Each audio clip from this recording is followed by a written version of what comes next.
Angela şokolatı da ne olacak? Fındıqlı. Adı belədir ya. Birdən səhv şey başa düşərsiniz ha. Eyib olar. Donurdu ətağa. Qızlar donuram.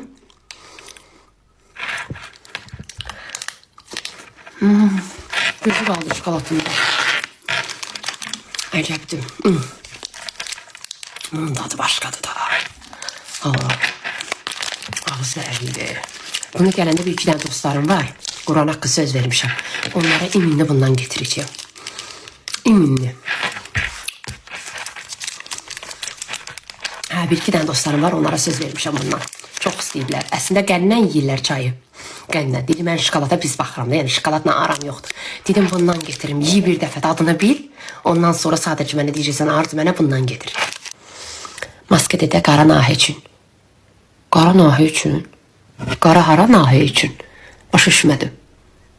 O qara nahin harındır qaradır sənin?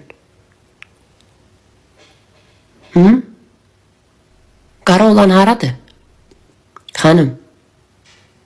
İdolum. Can az idol deyən dillərə qurban. Tövbə estağfurullah. Bu dodaq qızartıcıdır. Bunu çekirsiniz. Sonra akşam da gidirsiniz. Ya sevgilinizin, ya ərivinizin, ya da lübovnikinizin yanına. Yok, lübovnikinizin yanına gitmeyin. Lübovnik ne də az? Bu dodağı nemlendirir, kızardır, şişirdir. Olursuz